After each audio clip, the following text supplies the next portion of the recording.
ہمارا گھر ہمارا قلعہ ہے اور اسے روحانی طور پر محفوظ کرنا ہماری ذمہ داری ہے۔ آج کی اس ویڈیو میں آپ کو قرآن و سنت کی روشنی میں گھر کے حفاظت کا وہ طریقہ بتاؤں گا جس کے بعد انشاءاللہ آپ کا گھر ہر قسم کی بلا، جادو اور نظر بد سے محفوظ ہو جائے گا۔ اس ویڈیو کو آخر تک ضرور دیکھیے کیونکہ آخری نقطہ سب سے اہم ہے۔ السلام علیکم ورحمۃ اللہ وبرکاتہ۔ میرے پیارے بہن بھائیوں، کیا آپ کو محسوس ہوتا ہے کہ آپ کے گھر میں بلا وجہ لڑائی جھگڑے ہوتے ہیں، یا گھر میں داخل ہوتے ہی ایک بوجھ سا محسوس ہوتا ہے؟ کبھی کبھی ایسا لگتا ہے جیسے گھر میں برکت ختم ہو گئی ہے یا کوئی سایہ ہے۔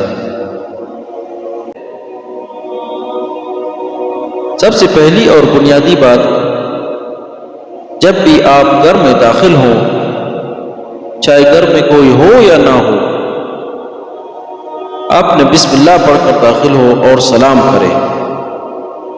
نبی کریم صلی اللہ علیہ وسلم نے فرمایا ہے، جس کا مفہوم ہے کہ جب بندہ گھر میں داخل ہوتے وقت اور کھانا کھاتے وقت اللہ کا نام لیتا ہے تو شیطان اپنے ساتھیوں سے کہتا ہے کہ چلو یہاں سے، اب اس گھر میں تمہارے لیے نہ رہنے کی جگہ ہے اور نہ کھانے کا حصہ۔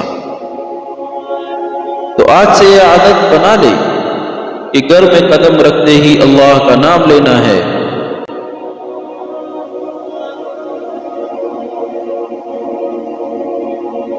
اور دوسری بات ہے سورہ بقرہ کی تلاوت۔ صحیح مسلم کی حدیث ہے کہ جس گھر میں سورہ بقرہ پڑھی جاتی ہے وہاں سے شیطان بھاگ جاتا ہے۔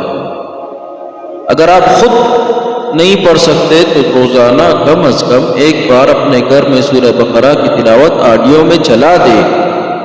یہ آپ کے گرد ایک ایسی روحانی باڑ بنا دے گی جسے جادوگر بھی نہیں توڑ سکے۔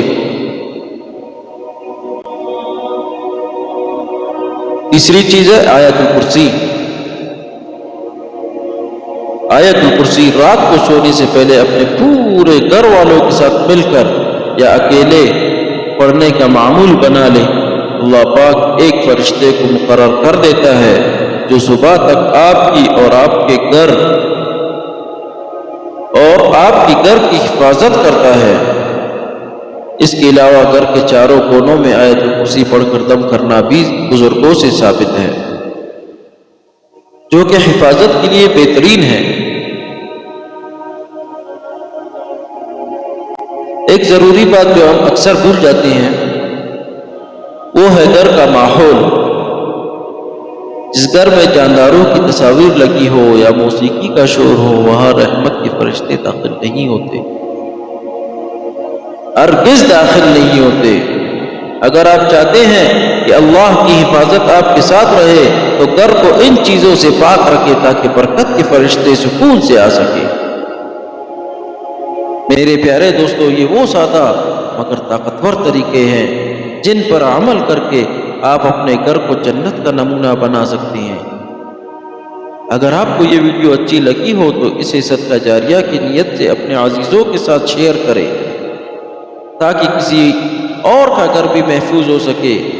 کمنٹ میں آمین یا سبحان اللہ ضرور لکھیں، جس سے میری اصلاح ہو جاتی ہے اور مجھے اور موٹیویشن ملتا ہے کہ میں اپنے بھائیوں اور بہنوں کے لیے بہت سے سنت طریقے، اسلامی طریقے اپنے چینل پر اپلوڈ کر سکوں۔ تو ایسی مزید ویڈیوز کے لیے ہمارے چینل حافظ اسلام شارٹس کو سبسکرائب کر لے۔ اللہ آپ کو اور آپ کے گھر والوں کو اپنی حفظ و امان میں رکھے، آمین۔ اللہ حافظ۔